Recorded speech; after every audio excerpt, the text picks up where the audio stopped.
अस्सलाम वालेकुम। मैं हूं बेटा आपकी केमिस्ट्री टीचर हफ्सा राना और ये है आपका फेवरेट केमिस्ट्री चैनल आसान केमिस्ट्री। और इससे आज हम कौन सा टॉपिक आसान करने जा रहे हैं? The most important topic of this chapter. Numerical point of view से भी ये बहुत इंपॉर्टेंट है। चले आए देखते हैं टॉपिक कौन सा है। टॉपिक है स्टोइकियोमेट्री। स्टोइकियोमेट्री भी पढ़ते हैं, जैसे मर्जी आप प्रोनाउंस कर लें। स्टोइकियोमेट्री, स्टोइकियोमेट्री में हम इसको शुरू करते हैं। इसका कॉन्सेप्ट बेटा first time in 1792 J Benjamin Richter एक साइंटिस्ट था, इन्होंने इसका कॉन्सेप्ट दिया। ये क्या होता है? ये दो लफ्जों से ओरिजिनेट हुआ है। Two Greek words. Greek words कौन कौन से? स्टोकियोन, स्टोकियोन और मिट्रीन। मिट्रीन, ये दो लफ्जों से मिलकर स्टोइकियोमेट्री बना है। स्टोकियोन कहते हैं एलिमेंटल कंस्टिट्यूएंट्स। एलिमेंटल कंस्टिट्यूएंट्स, आप इसको अमाउंट्स भी कह सकते हैं। मिट्रीन कहते हैं टू मेजर। टू मेजर, तो इसमें क्या मेजर करते हैं? एलिमेंटल कंस्टिट्यूट्स या अमाउंट्स को मेजर करते हैं। यह है इसका सिंपल सा एक कॉन्सेप्ट। इसको हम एक केमिकल रिएक्शन से देखते हैं। केमिकल रिएक्शन क्या होता है? केमिकल रिएक्शन ये होता है कि रिएक्टेंट्स आपस में रिएक्ट करके प्रोडक्ट बनाते हैं। प्रोडक्ट बनाते हैं। अगर किसी केमिकल रिएक्शन की हमने इक्वेशन लिखनी हो तो उसको इस तरह से लिखते हैं, reactants on left hand side and products on right hand side. और इसको एरो हेड से डिफरेंशिएट करते हैं। एरो का जो हेड है वो प्रोडक्ट्स को रिप्रेजेंट करता है, जो टेल है वो रिएक्टेंट्स को रिप्रेजेंट करती है। इसमें हमने जो लिखने होते हैं वो एलिमेंट्स के सिंबल लिखने होते हैं, एलिमेंट्स का नाम नहीं लिखना होता। जैसे आपको एक एग्जांपल देती हूं, कार्बन और ऑक्सीजन जब आपस में रिएक्शन होता है, बर्निंग होती है, तो कार्बन डाइऑक्साइड बनती है। कार्बन एक एलिमेंट है, ऑक्सीजन एक एलिमेंट है। इनको इनके सिंबल्स की फॉर्म में लिखते हैं। कार्बन और ऑक्सीजन यहां क्या है? रिएक्टेंट्स। कार्बन डाइऑक्साइड क्या है? प्रोडक्ट। तो एक्चुअली केमिकल इक्वेशन होती क्या है? केमिकल इक्वेशन क्या होती है ये अब हमने थोड़ी सी साइड इंफॉर्मेशन है, फिर हम शुरू करते हैं stoichiometry. Chemical equation, chemical equation क्या होती है? Chemical equation is a statement. A statement, ये एक स्टेटमेंट होती है। Statement that describes the reactants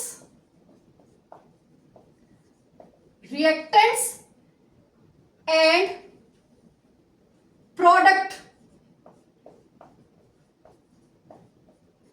reactants and products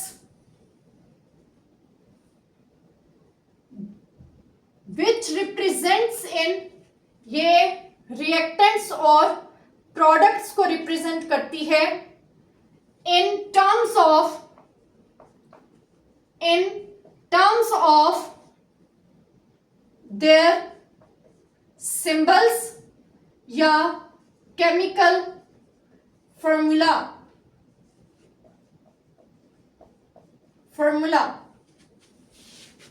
ये रिएक्टेंट्स और प्रोडक्ट्स को डिस्क्राइब करती है in terms of their chemical formula. हमें स्टोइकियोमेट्री पढ़ने के लिए बैलेंसिंग चाहिए, balanced chemical equation, balancing of chemical equation. Chemical equation को कैसे बैलेंस करते हैं, कैसे बैलेंस करते हैं? दो तीन मेथड्स हैं, उनमें से एक है hit and trial. Hit and trial mostly हम यही यूज कर रहे होते हैं, या रिडॉक्स मेथड, या आयन इलेक्ट्रॉन मेथड। ये तीन मेथड है balancing of chemical equation. Chemical equation के कुछ लिमिटेशंस हैं। लिमिटेशंस, ये शॉर्ट क्वेश्चन में पूछा जाता है। Write down the limitations of chemical reaction. Chemical reaction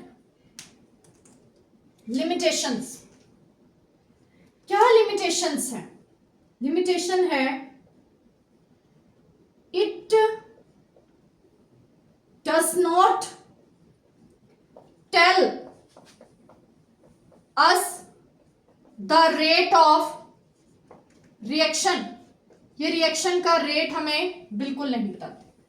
हमें रिएक्शन कितनी स्पीड से हो रहा है इक्वेशन को देखकर कभी नहीं पता चलता जी। सेकंड क्या है? It does not tell us the conditions of reactants and products।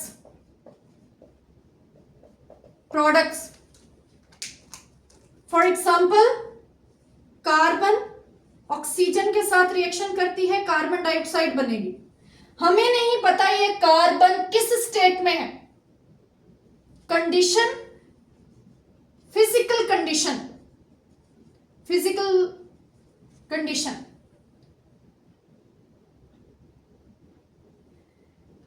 अब नेक्स्ट है थर्ड, इट डज नॉट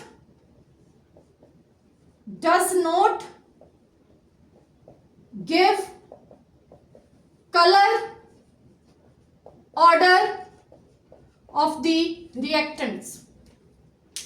और लास्ट इसका जो है, ये हमें कलर के बारे में नहीं बताती, ऑर्डर के बारे में नहीं बताती। We can write an equation for a reaction that does not occur। जो रिएक्शन हो ही नहीं सकता, हम उसकी भी इक्वेशन अपनी तरफ से लिख सकते हैं। फॉर एग्जाम्पल एक इक्वेशन लिखते हैं कि NaCl में वाटर ऐड कर दें तो क्या बनता है? HCl और NaOH। ऐसा हरगिज भी पॉसिबल नहीं है, लेकिन हमारी इक्वेशन बिल्कुल ठीक है। तो हम ऐसे रिएक्शंस की भी इक्वेशन लिख सकते हैं जो कि पॉसिबल नहीं है। ये था केमिकल इक्वेशन के बारे में। ये हमें बहुत जरूरी होता है स्टोइकियोमेट्री को पढ़ने के लिए। नोट कर लें, आप नोट कर लें। चलें, अब हम चलते हैं व्हाट इज स्टोइकियोमेट्री। सारी केमिकल इक्वेशन के बारे में बता दिया। रिएक्टेंट्स होते हैं, प्रोडक्ट्स होते हैं, उनको एरो से डिफरेंशिएट करके लिखते हैं और रिएक्टेंट्स और प्रोडक्ट्स को उनके केमिकल फॉर्मूला की शक्ल में लिखते हैं। ठीक है, एक एग्जाम्पल ले रही हूं।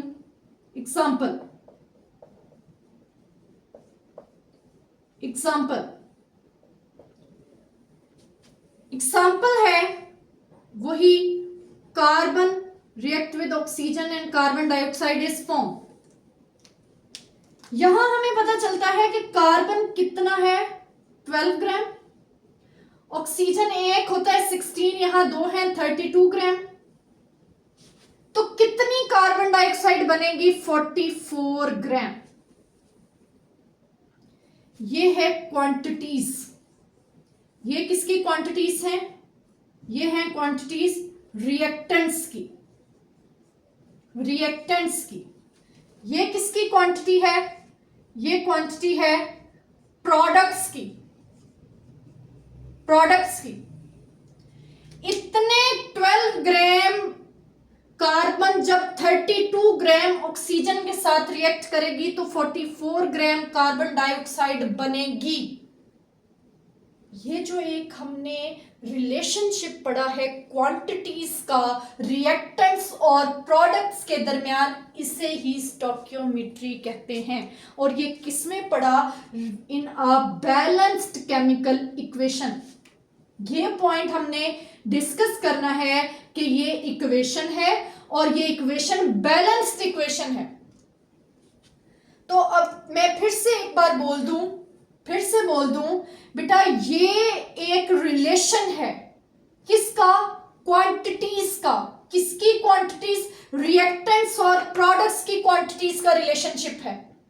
किसमें? इन अ बैलेंस्ड केमिकल इक्वेशन। इसे स्टोइकियोमेट्री कहते हैं। जब ये किसी जिस ब्रांच में हम ये स्टडी करते हैं, द ब्रांच विच डील्स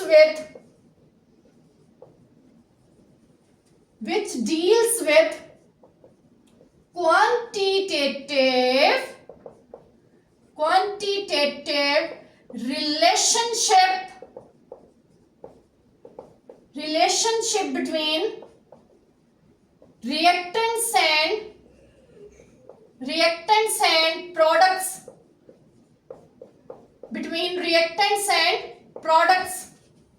किसमें?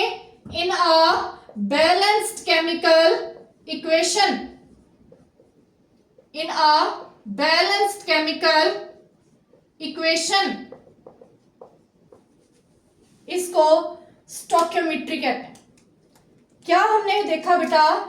क्वांटिटेटिव रिलेशनशिप होता है किसका? रिएक्टेंट्स का और प्रोडक्ट्स का। किसमें? Balanced chemical equation. ये है स्टोइकियोमेट्री। स्टोइकियोमेट्री को पढ़ने के लिए हमें कुछ बातें खुद से फर्ज करनी पड़ती हैं और फर्ज करने को कहते हैं अज्यूम करना। कुछ अजम्पशंस हैं टू स्टडी स्टोइकियोमेट्री। अगर हमने ये कहना है 12 ग्राम 32 ग्राम के साथ रिएक्ट करके 44 ग्राम कार्बन डाइऑक्साइड बनाता है, तो हमें इसके लिए कुछ बातें फर्ज करनी पड़ेंगी। असम्पशंस, कुछ बातें फर्ज करनी पड़ेंगी। क्या क्या बातें फर्ज करनी पड़ेंगी देख लेते हैं। एक तो बेटा हमें यह फर्ज करना है कि सारी कार्बन सारी ऑक्सीजन के साथ रिएक्ट करके कार्बन डाइऑक्साइड बना दो। फिर 44 ग्राम बनेगा। जब 32 प्लस 12 होगा तो 44 बनेगा। Means all the reactants are converted into products. कोई ना बचे, कोई बाकी ना बचे। तो पहली चीज हमने क्या फर्ज की? पहली चीज हमने फर्ज की ऑल द रिएक्टेंट्स। हमने फर्ज किया कि हम जब ये पढ़ रहे हैं तो all the reactants are converted into products. Converted into products, ये हमने फर्ज कर लिया। फर्ज कर लिया कि all the reactants are converted into products. अब नेक्स्ट है, next second assumption. Second assumption ये है, फॉर एग्जांपल 12 ग्राम 32 ग्राम के साथ कंप्लीटली रिएक्ट कर जाता, लेकिन यहां 44 ना बनता बल्कि ये बनता 40 ग्राम। इट मीन्स साथ में कोई एक्स चीज रिलीज हुई होगी, कोई एक्स को कहते हैं side product. Side product means कोई साइड, मेन प्रोडक्ट के साथ कोई साइड प्रोडक्ट भी बन गई होती, जिस वजह से हमारी मेन प्रोडक्ट 44 की बजाय 41 कम होगी। तो हमें यहां पर यह भी एज्यूम करना है कि ऐसा ना हो। मीन्स क्या, हमने ये फर्ज करना है नो साइड रिएक्शन अकर्स, कोई साइड रिएक्शन अकर ना। इसके अलावा, इन असम्पशंस के अलावा कोई 2 लॉस हैं, उनको भी ओबे करना होता है। Following laws should be obeyed। हमें स्टोकियोमेट्री पढ़ने के लिए कुछ लॉस को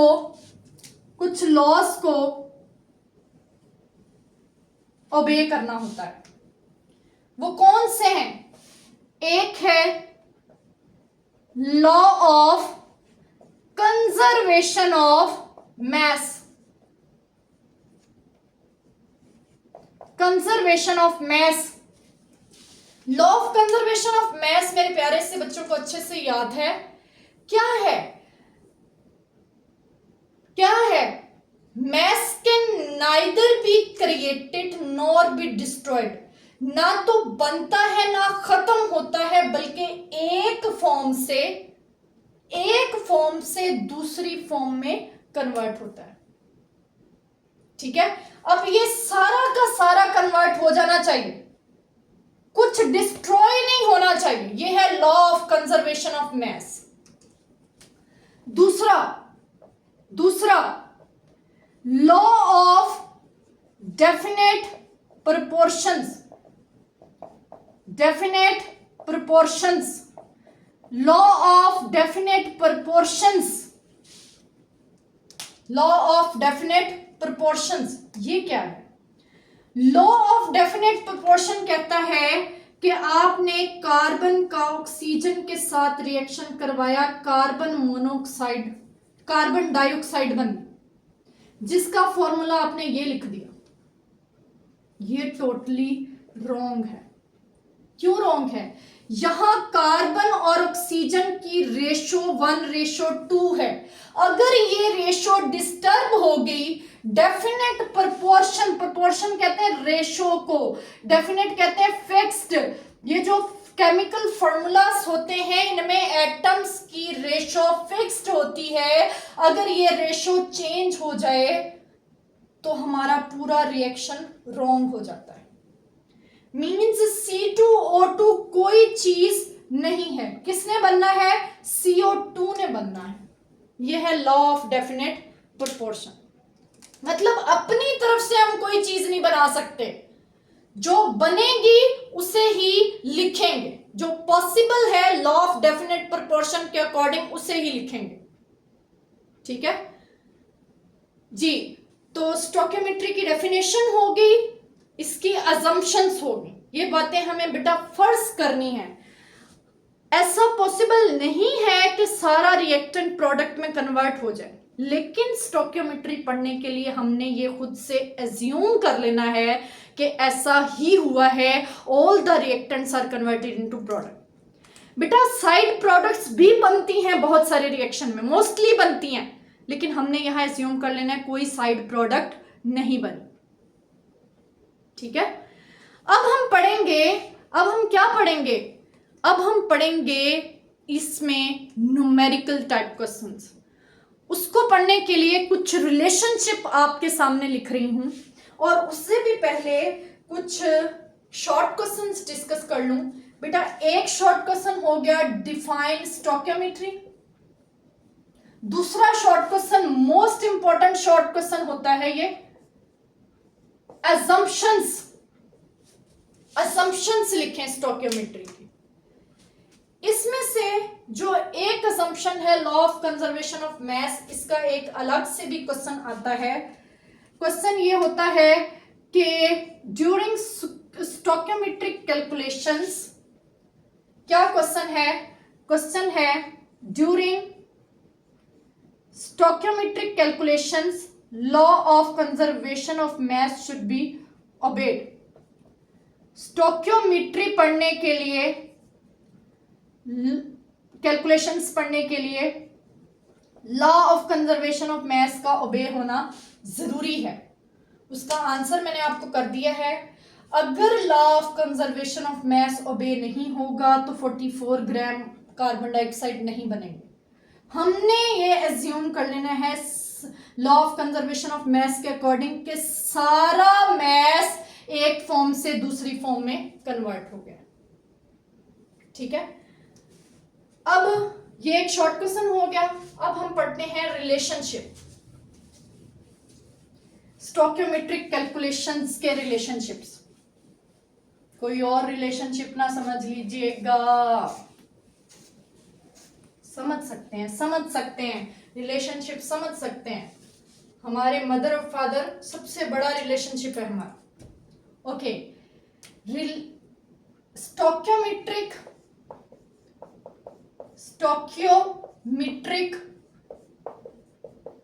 कैलकुलेशंस,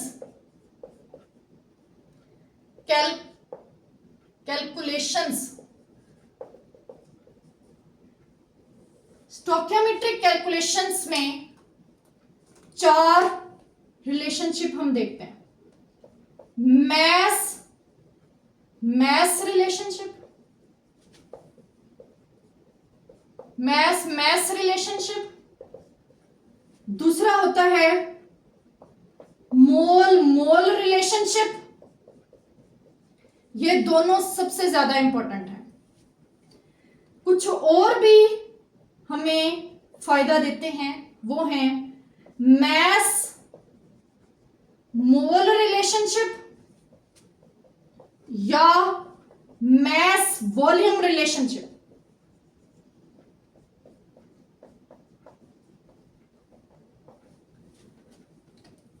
ये क्या होते हैं, इसको हम कैसे डिफाइन करते हैं?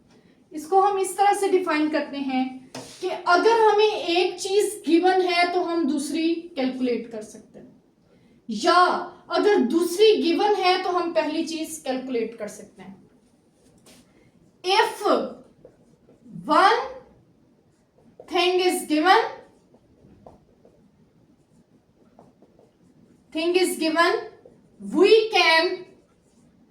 we can calculate the other and vice versa।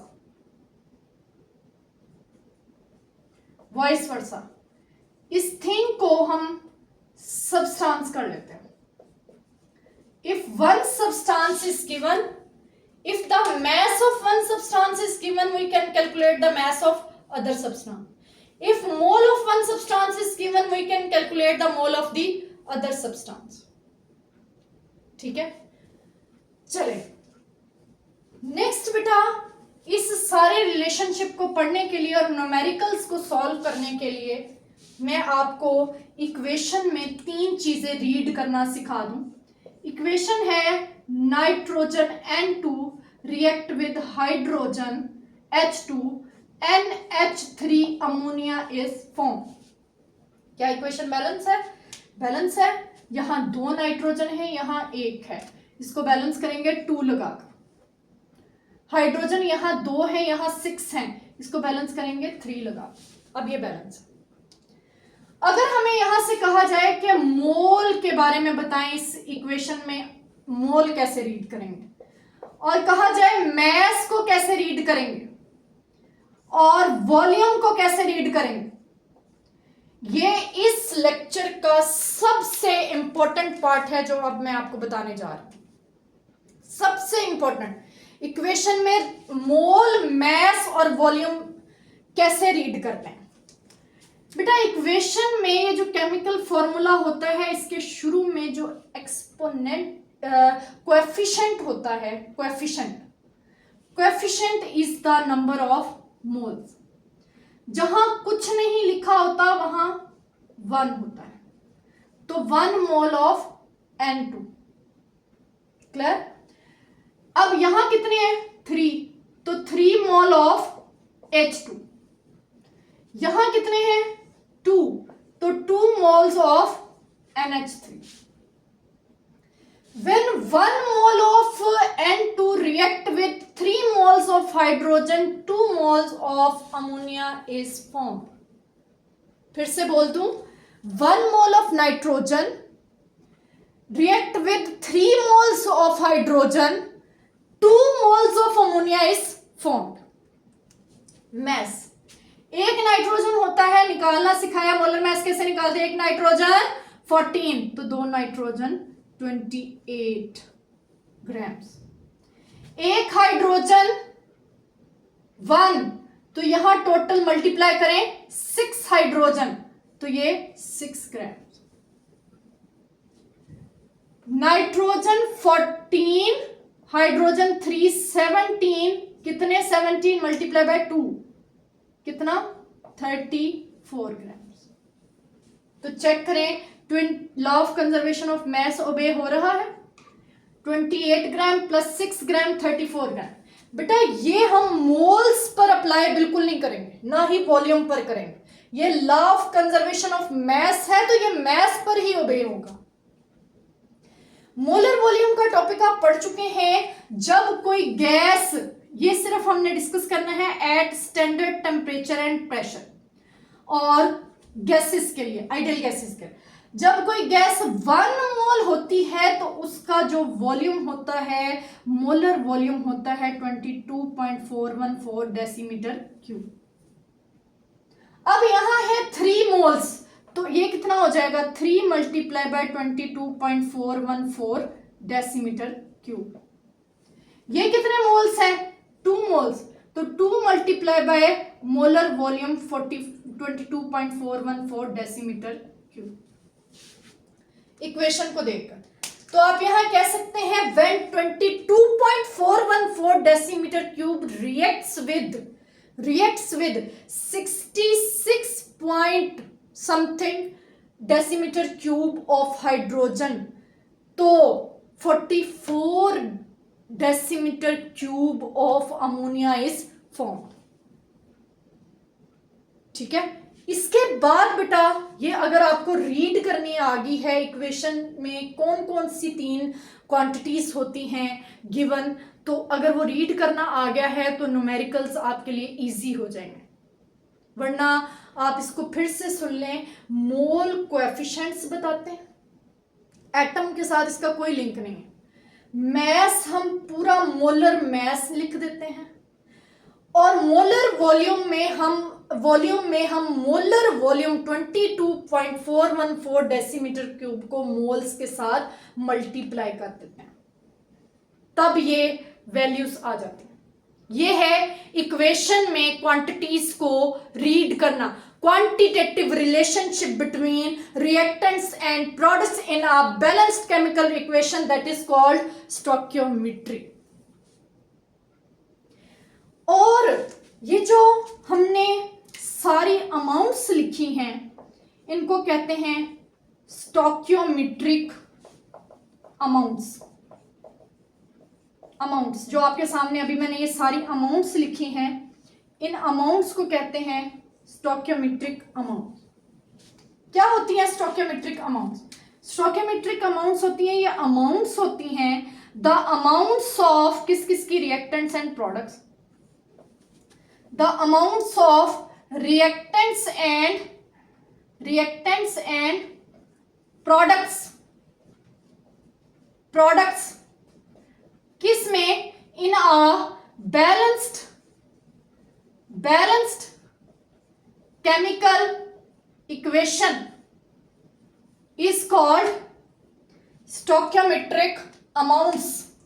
ये जो अमाउंट्स लिखी हैं ये स्टोइकियोमेट्रिक अमाउंट्स है। ये मोल्स में हो सकती हैं, मैस में हो सकती हैं, या वॉल्यूम में हो सकती हैं। अब अगर ये समझ आ गया है तो अब हम इन रिलेशनशिप की एग्जांपल्स डिस्कस करते हैं in the form of numericals. ठीक है, परेशान तो नहीं हो रहे हैं, समझ में आ रहा है? अगर नहीं समझ में आ रहा तो आप कमेंट सेक्शन में कमेंट करके पूछ सकते हैं। ओके, अब बेटा हम क्या करने लगे हैं, हमने ये जो कैलकुलेशंस के रिलेशनशिप्स लिखे हैं इनको हम न्यूमेरिकल एग्जांपल से समझेंगे।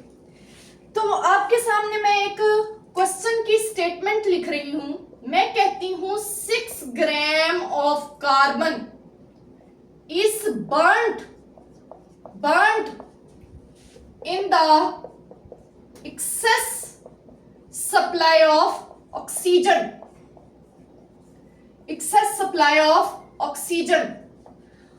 हाउ मच, क्या पूछा गया है, how much carbon dioxide is form. बताएं कितनी कार्बन डाइऑक्साइड बनेगी। बेटा इस टाइप के क्वेश्चंस को स्टोइकियोमेट्रिक कैलकुलेशंस का नाम देते हैं, याद रखिएगा, स्टोइकियोमेट्रिक कैलकुलेशंस। चले आए बेटा इसको सॉल्व करते हैं। हमने कहा स्टोइकियोमेट्रिक कैलकुलेशंस को पढ़ने के लिए पहले आपको बैलेंस्ड केमिकल इक्वेशन लिखना होगी।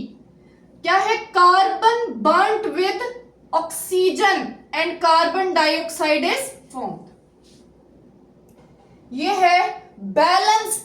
अच्छा ये केमिकल इक्वेशन है, चेक कर लेते, बैलेंस है, एक कार्बन 2 ऑक्सीजन 2 ऑक्सीजन, ये ऑलरेडी बैलेंस है। अगर ये बैलेंस ना होती तो हम पहले इसको बैलेंस करते। क्लियर?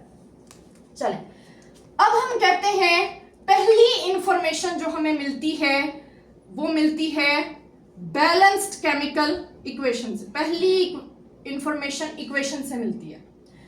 अच्छा बेटा नोट कर लें, एक्सेस सप्लाई में है ऑक्सीजन, ऑक्सीजन से हमें कोई कंसर्न नहीं है, हमें कंसर्न है कार्बन और कार्बन डाइऑक्साइड से।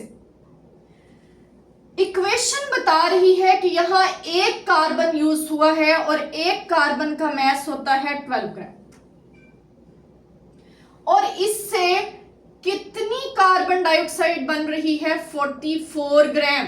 ये मैंने कैसे लिख दिया बेटा, कार्बन 12, एक ऑक्सीजन 16, तो 2 ऑक्सीजन 32। ये है इक्वेशन से इंफॉर्मेशन मिली है हमें, इक्वेशन से ये इंफॉर्मेशन हमें मिली है इक्वेशन से। अब हम इसके ऊपर लगाएंगे यूनिटरी मेथड। यूनिटरी मेथड क्या होता है, इधर आए, इधर बेटा।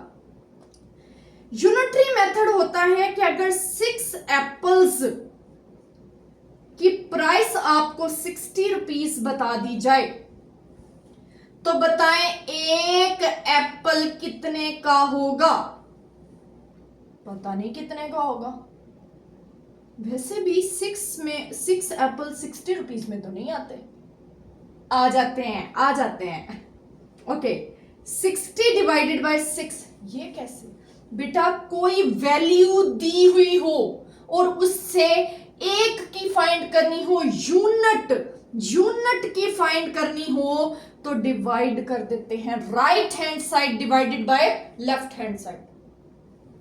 तो आंसर इज 10 रुपीज, तो एक एप्पल 10 रुपीज का हुआ।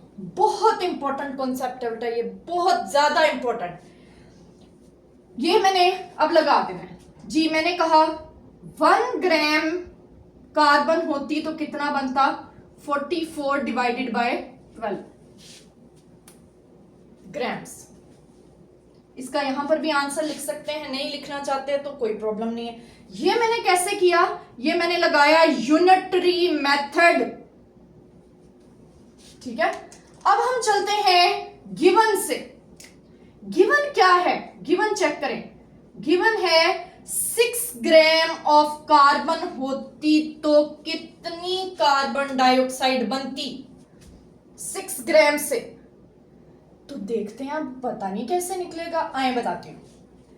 अगर बेटा आपको कहा जाए 1 मैंगो का सीजन है तो मैंगो का जिक्र कर लेना चाहिए, वैसे भी फलों का बादशाह है ये, ठीक है।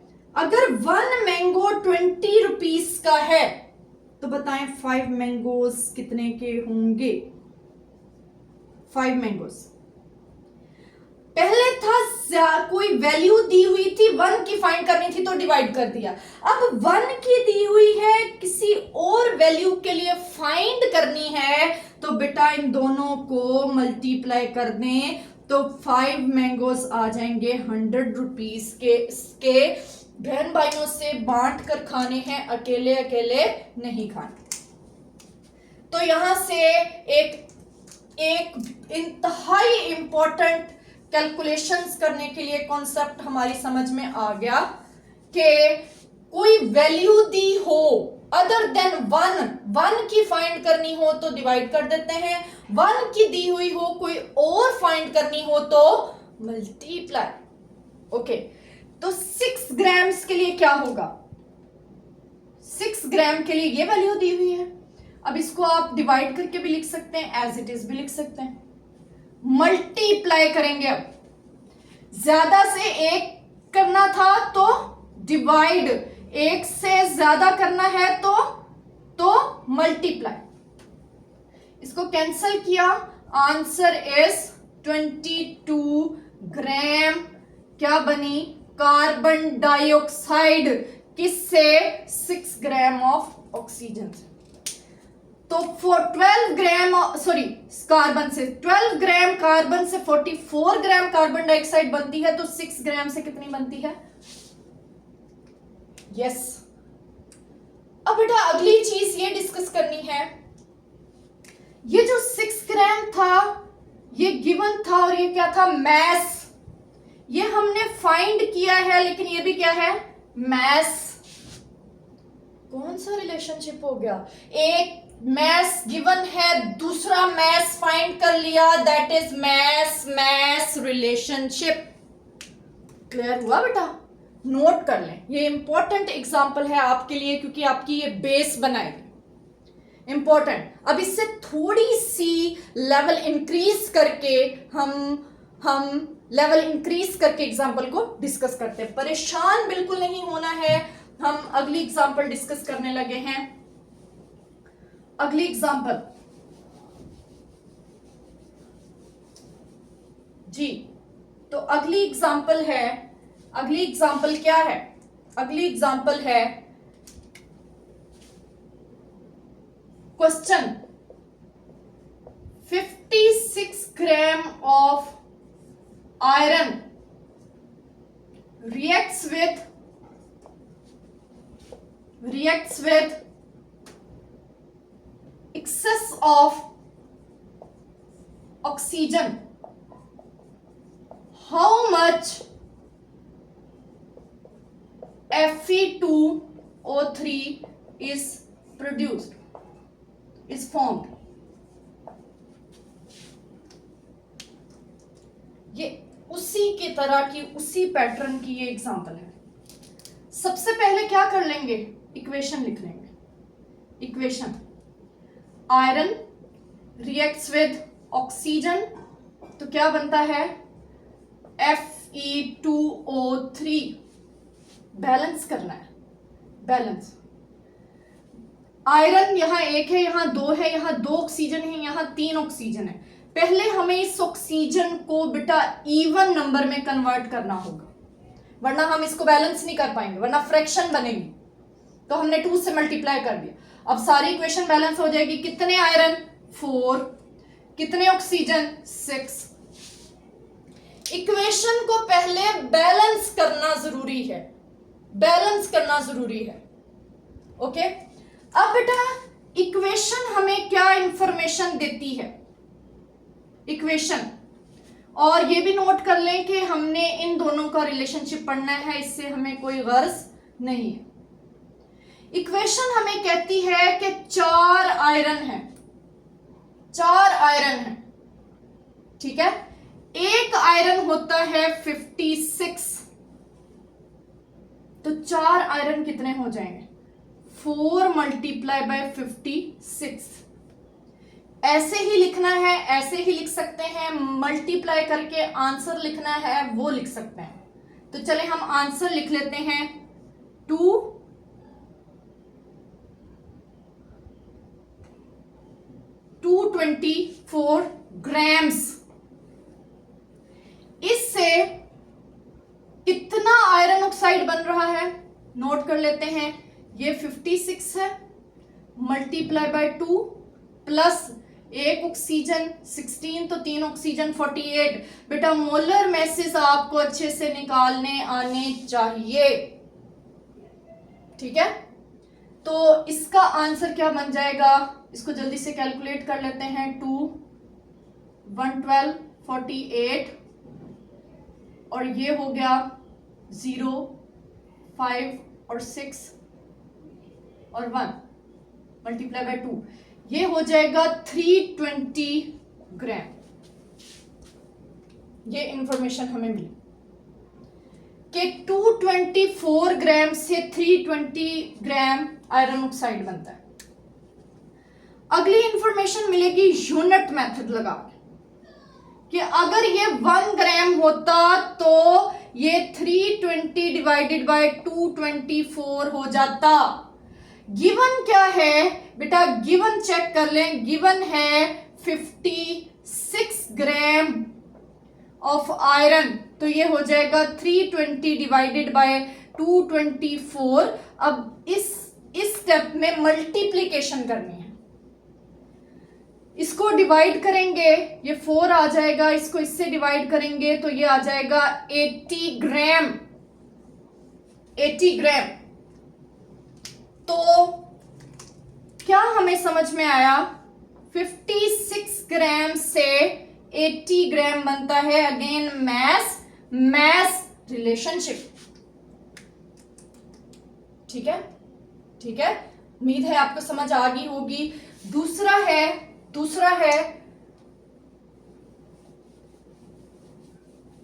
मोल रिलेशनशिप। मोल रिलेशनशिप क्या है, ये अब पढ़ने लगे हम। मोल रिलेशनशिप, ठीक है। पढ़ें बेटा, रेडी हैं? चलें मोल रिलेशनशिप पढ़ते हैं। हम कहते हैं, एक क्वेश्चन की शक्ल में शुरू कर लेते हैं कि how much water is produced from how much water is produced, how much की जगह पर हम चेंज करते हैं how many moles of water is produced from 4 moles of, या हम कर लेते हैं 1 मोल ऑफ H2। जी, सबसे पहले मैंने क्या बताया, इक्वेशन लिखें। H2 plus O2 after reaction H2O। Balance करें बेटा, इसको बैलेंस करें। मैंने कहा ऑक्सीजन को पहले इवन नंबर में कन्वर्ट कर लें, तो ये इक्वेशन बैलेंस होगी। बैलेंस है 4 हाइड्रोजन 2 ऑक्सीजन 2 ऑक्सीजन। अब देखते हैं इक्वेशन हमें क्या इंफॉर्मेशन देती है। बेटा नोट करें, हमने मोल्स का जिक्र किया है तो मोल्स का ही इक्वेशन में भी जिक्र करेंगे। अभी कुछ टाइम प्रीवियसली मैंने आपको सिखाया है कि ये क्या होते हैं, कोएफिशिएंट क्या होता है नंबर ऑफ मोल्स। तो हाइड्रोजन के 2 मोल्स किस किस का कंपैरिजन कर रहे हैं, H2 और वाटर का। जब 2 मोल्स ऑफ H2 होता है तो 2 मोल्स ही वाटर बनता है, ठीक है। अब लगा दें यूनिट मेथड, यूनिट मेथड लगा दें। अगर इसका 1 मोल हो जाए तो इसका कितना हो जाएगा, 2 डिवाइडेड बाई 2, 1 मोल। अब अगला कौन सा लगाना है, अगला लगाना है गिवन से।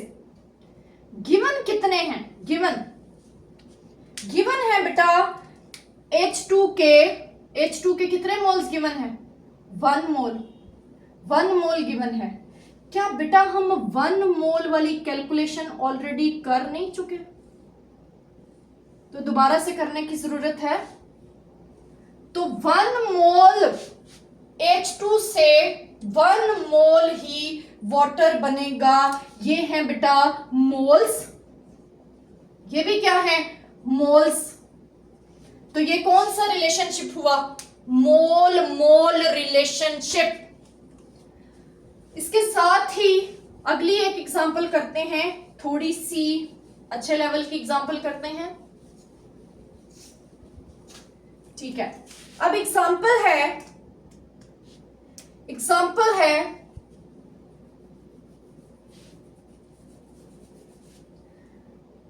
क्वेश्चन,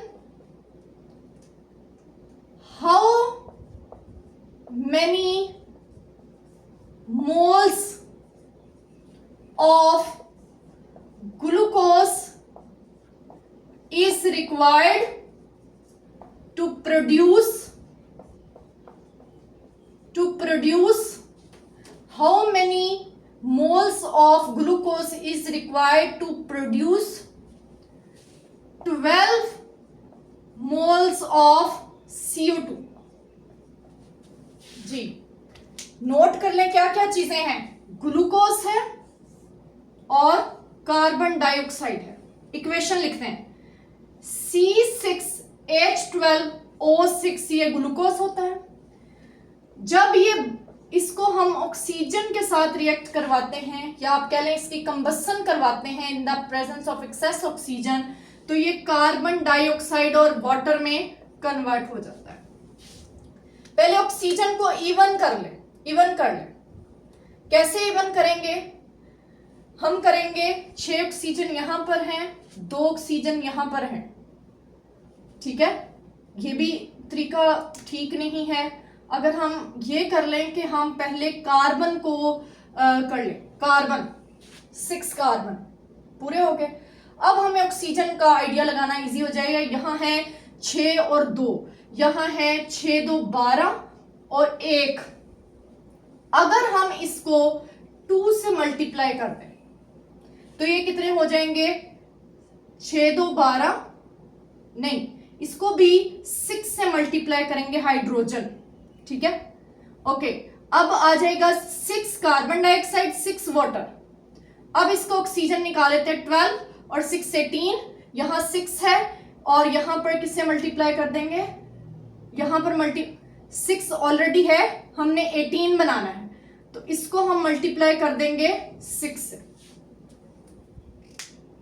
ठीक है। अब हमने देखना है किस किस का रिलेशनशिप हमें चाहिए, इन दोनों का, ग्लूकोज का और कार्बन डाइऑक्साइड का। इक्वेशन हमें क्या बताती है, इक्वेशन नोट रखिएगा, हम मोल्स का जिक्र कर रहे हैं। इस बार बेटा हम रेशो उल्टी लिखेंगे, क्यों, ये कॉन्सेप्ट बताने के लिए ही मैंने ये एग्जांपल चूज की है। बेटा जिसे फाइंड करना होता है उससे राइट साइड पर लिखते हैं। हमसे उन्होंने किसके मोल्स पूछे, ग्लूकोज के, तो ग्लूकोज को फाइंड करना था, कार्बन डाइऑक्साइड है तो राइट हैंड साइड पर वो लिखेंगे जिसको फाइंड करना है, और जो गिवन होता है वो लेफ्ट हैंड साइड पर लिखते हैं। एक और इंपॉर्टेंट पॉइंट आपके लिए आ गया जी। अब इक्वेशन से देखकर बताएं कि जब इसके 6 मोल्स हैं तो इसके कितने मोल्स बने, 1 मोल। यूनिट मेथड लगा लें, जब इसका 1 मोल होता तो इसके कितने बनते, 1/6। गिवन कितना है, गिवन कितने मोल्स हैं, गिवन चेक करें बेटा, गिवन है 12 मोल्स। तो अगर इसके 12 मोल्स होंगे तो इस बार क्या करेंगे, multiply, 1 divided by 6 multiply by 12, तो ये आ जाएगा 2 मोल्स किसके, ग्लूकोज के। 6 मोल्स बनते हैं 1 मोल ग्लूकोज से, तो 2 मोल्स ग्लूकोज कितने बनाएगा, 12 मोल्स कार्बन डाइऑक्साइड। अब अगला है मैस मोल और मैस वॉल्यूम रिलेशनशिप। इसमें ये वाला जो है इसको हम कर रहे हैं स्किप। उसकी रीजन ये है कि जब आपको किसी का मैस दिया गया हो, मोल फाइंड करने हो, तो आप पहले उस मैस को कन्वर्ट कर लेंगे मोल्स में। कैसे, m divided by capital M। Last lecture में हम डिस्कस कर चुके हैं, मोल में mess divided by molar mess. अगर आपको मैस फाइंड करना है और मोल्स दिए हुए हैं तो पहले मोल से मोल रिलेशनशिप कर लें, फिर उस मोल को मैस में कन्वर्ट कर लें। ठीक है, तो इसको हम, ये एक्चुअली एंड पर मोल या मैस ही बन जाता है। हम डिस्कस करते हैं mass volume relationship. Mass volume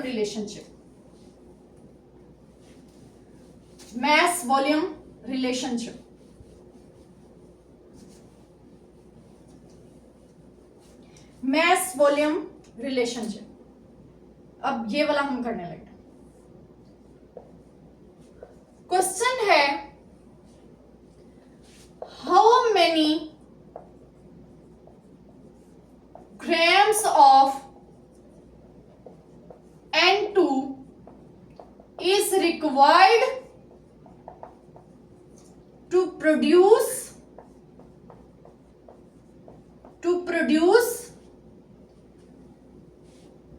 44 decimeter cube of NH3।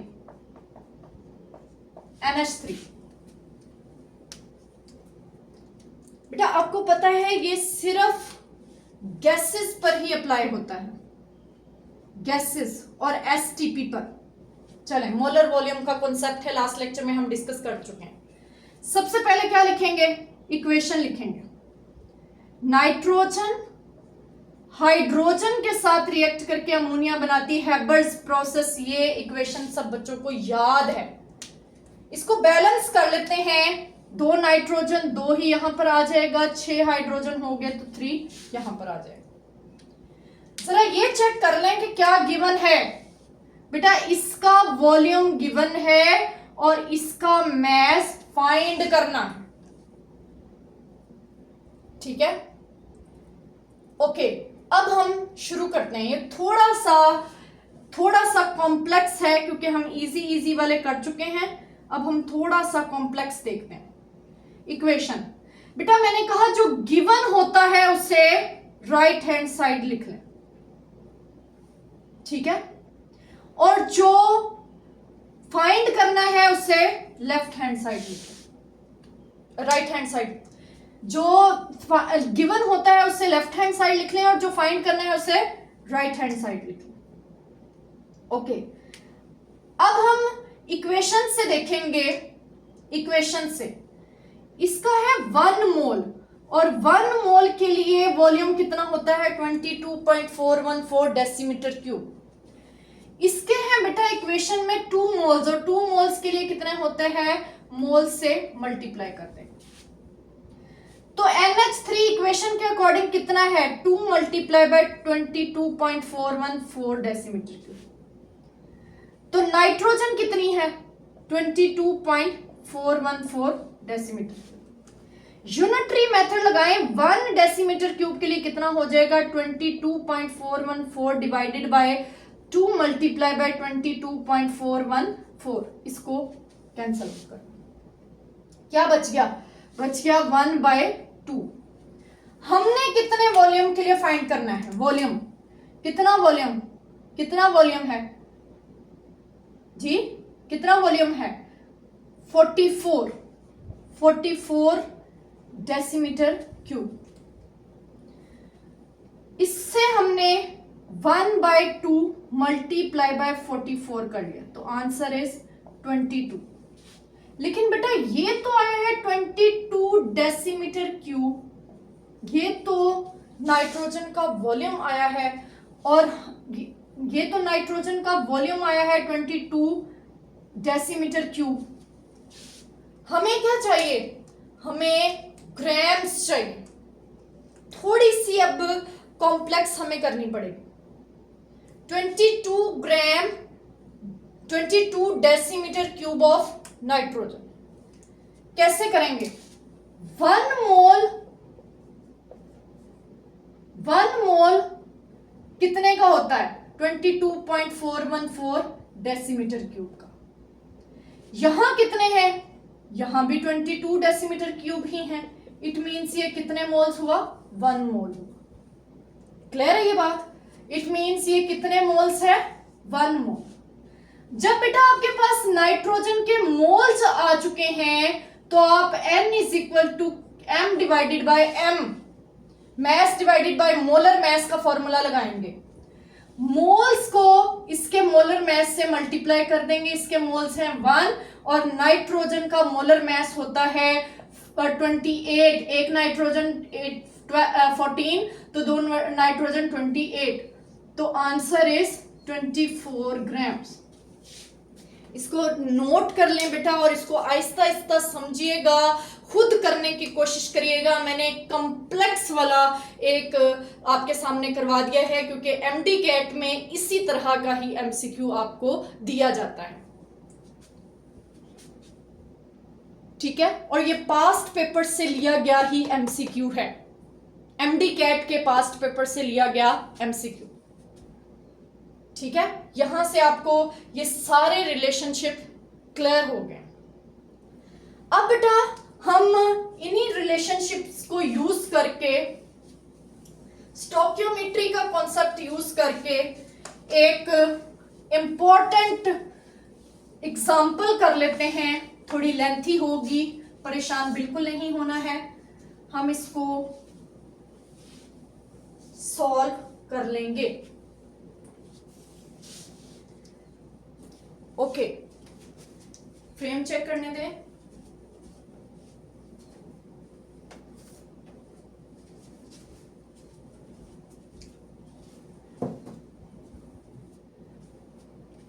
So wait is over.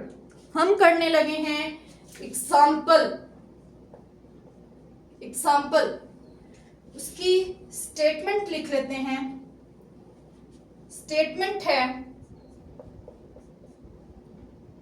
calculate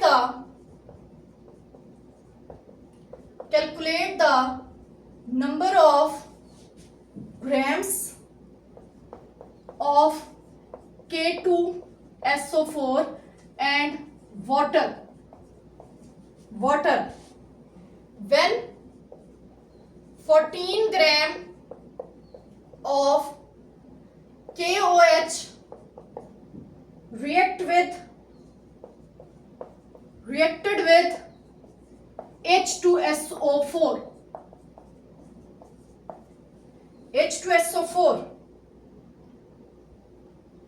Also calculate the number of molecules of water produced. एक और चीज दी गई है कि ये जो H2SO4 है ये एक्सेस में है। चलें आए अब इसको सॉल्व करते हैं, ठीक है। इसको थोड़ा लेंथी है तो इसको हम डिवाइड कर लेते हैं। इसके लिए सबसे पहले हमें थोड़ा डेटा देखना है। हमने K2SO4 के ग्राम्स को मेजर करना है और साथ ही साथ वाटर के ग्राम्स को भी मेजर करना है और साथ ही साथ मॉलिक्यूल्स ऑफ वाटर को भी मेजर करना है। गिवन सिर्फ और सिर्फ एक चीज है, mass of KOH, ये गिवन है। अब हम क्या करेंगे, सबसे पहले लिखेंगे इसकी इक्वेशन।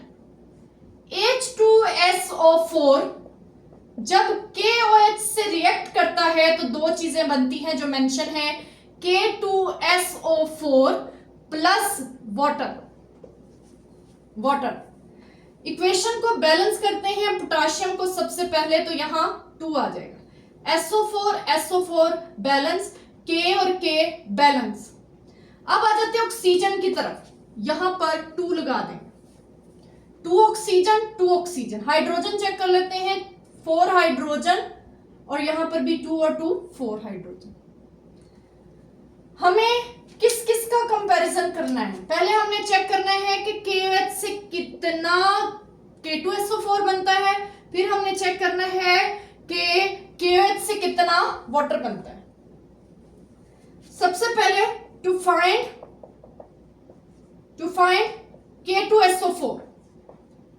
K2SO4 को फाइंड करने लगे। बेटा मैंने कहा जिसको फाइंड करना है उसे राइट साइड पर लिख लें, और जो गिवन है KOH गिवन है उसको लेफ्ट हैंड साइड पर लिख लें। क्लियर? अगर मैस दिया हुआ है तो आप भी कोशिश करें मैस रिलेशनशिप ही लगाएं, क्योंकि गिवन भी मैस है, फाइंड भी मैस करना है। चले, पोटाशियम होता है 39, मैडम ने ज्यादा ही छोटा लिख दिया, नजर ही नहीं आ रहा है, और हाइड्रोजन होता है 1, ये हो गया 56 ग्राम्स, और ये हमें इंफॉर्मेशन किसने दी, इक्वेशन। जब 56 ग्राम KOH होता है तो K2SO4 कितना बनता है, पोटाशियम 39 मल्टीप्लाई बाय 2, और SO4 पूरा होता है 96, आप भी ऐसे ही याद रखेंगे। ओके 96, तो ये कितना हो जाएगा, 39 मल्टीप्लाई बाय 2 78, तो 96 प्लस 78 कितना हो गया 78, ये हो गया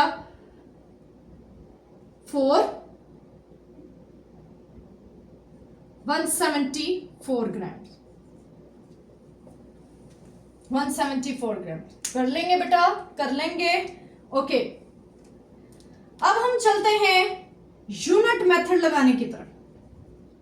यूनिट मेथड हमें क्या बताता है, कहता है 1 ग्राम अगर फाइंड देखना 1 ग्राम हो तो यहां बन जाएगा 174 डिवाइडेड बाय 56।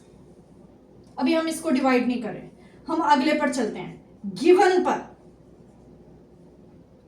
गिवन, अब गिवन कितना है, गिवन है 14 ग्राम इसका, तो ये कितने ग्राम्स बनेगा, 174 डिवाइडेड बाय 56 मल्टीप्लाई बाय 14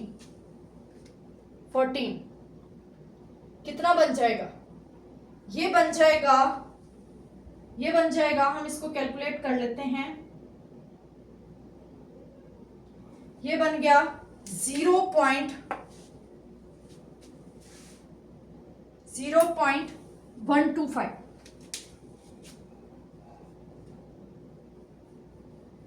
नहीं, इसको हम कैलकुलेट कर लेते हैं, कैसे कैलकुलेट करेंगे, 21.75 बन जाएगा। ओके, कैलकुलेटर यूज करना पड़ेगा आपको यहां पर, थोड़ी सी बड़ी वैल्यू। ये क्या बना है, ये बना है K2SO4। ठीक है, अब चलते हैं टू फाइंड वाटर। अब फाइंड करना है जो उसको राइट हैंड साइड पर लिख लें, और जो गिवन है उसको लेफ्ट हैंड साइड पर लिख लें।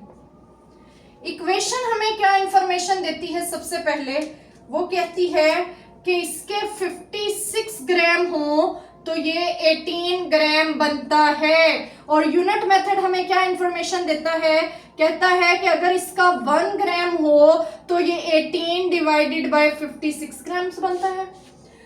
गिवन हमें कितना है, गिवन है हमें 14 ग्राम, तो ये बन जाएगा 18 डिवाइडेड बाय 56 मल्टीप्लाई बाय 14।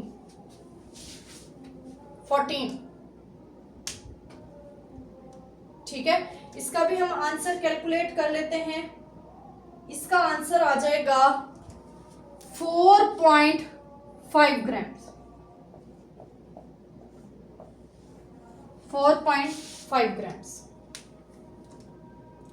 ठीक है, अब दो चीजें हमने कर ली, मैस ऑफ K2SO4 भी कर लिया, मैस ऑफ वाटर भी कर लिया। अब सिर्फ रह गया है number of molecules of water. तो उसका एवोगैड्रोस नंबर में फॉर्मूला पढ़ाया है कि नंबर ऑफ मॉलिक्यूल्स फाइंड करने हों तो mess divided by molar mess multiply by Avogadro's number. कितना आ जाएगा, मैस है अभी फाइंड किया 4.5, मोलर मैस है 18, एवोगैड्रोस नंबर 6.02 into 10⁻23। आंसर निकाल। ये होगी एग्जाम्पल नंबर 11। वेरी इंपॉर्टेंट, जब कभी चैप्टर नंबर 1 से न्यूमेरिकल का लॉन्ग क्वेश्चन आना हो तो ये as a long question important है। नोट कर लें, स्क्रीनशॉट लेना है तो स्क्रीनशॉट ले लें, नोट कर लें। बेटा मैंने एक चीज नोट रखिएगा, मैंने आपको यहां पर सिर्फ समझाने की कोशिश की है। प्रॉपर अगर हम इसका डाटा लिखेंगे, आपने वो पेपर में लिखना होता है। अगर हम इसका प्रॉपर डाटा लिखेंगे तो हमें ज्यादा टाइम लग जाएगा। ठीक है, इसलिए मैंने सिर्फ इसको समझाने की कोशिश की है। चलें, अब हम करते हैं example number 12।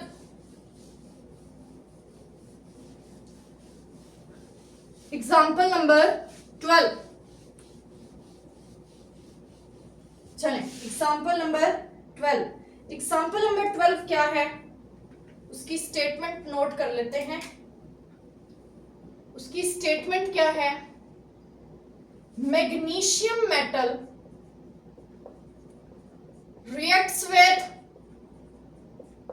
reacts with H2,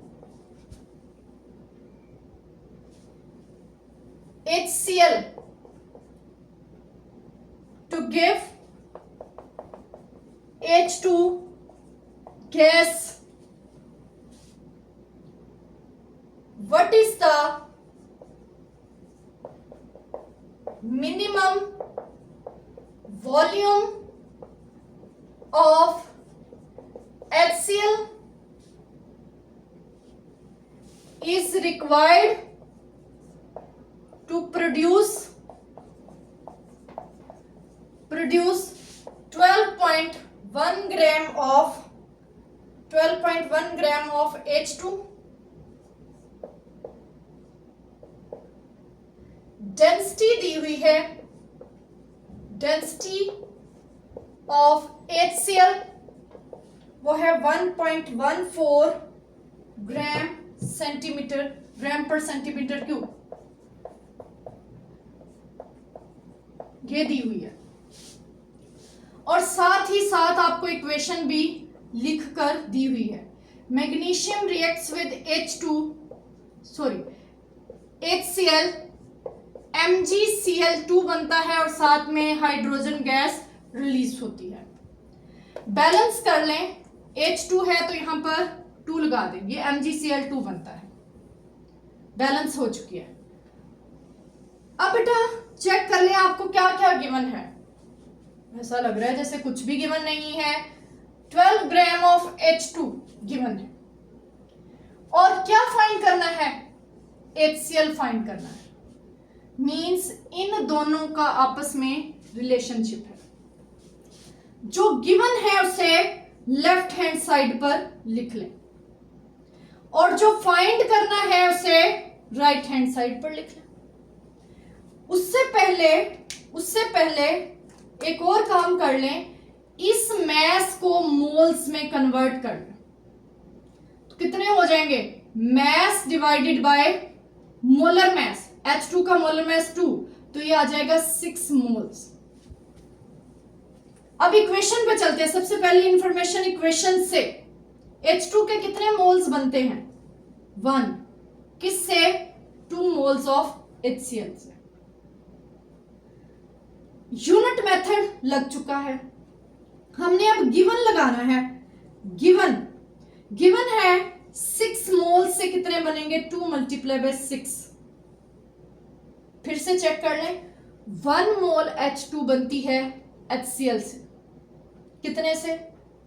2 मोल से।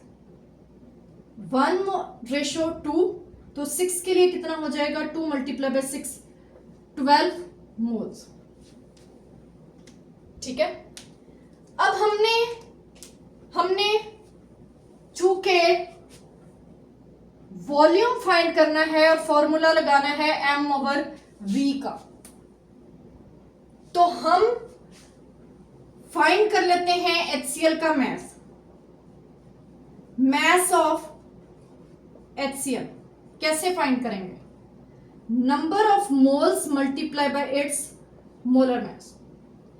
नंबर ऑफ मोल्स इसके होते हैं 12 और मोलर मास इसका होता है 36.5।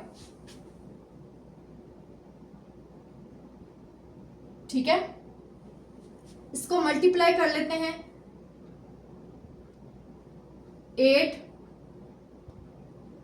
438 ग्राम्स। ठीक है, 438 ग्राम्स। ये आ गया है मैस। हमने फाइंड करना है वॉल्यूम। डेंसिटी भी दी हुई है, मैस भी आ गया है। लेकिन बेटा एक और चीज आपको यहां पर गिवन है, और वो गिवन क्या है? वो स्टेटमेंट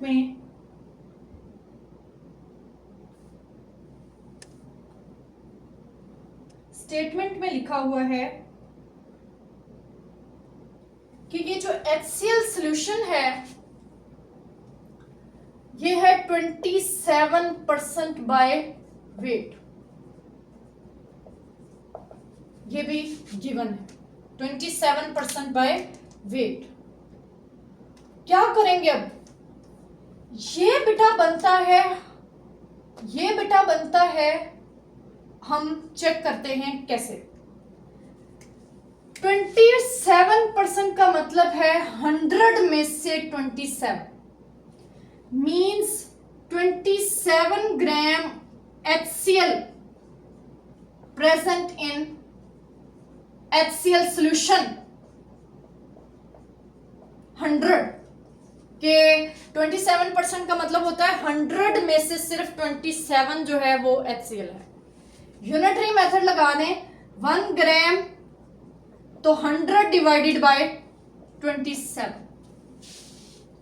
बेटा 438 ग्राम HCl कितने सॉल्यूशन में होगा?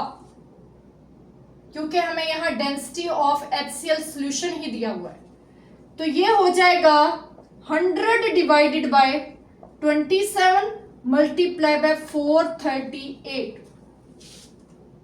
ठीक है, इसका आंसर कैलकुलेट कर लेते हैं। इसका आंसर आ जाएगा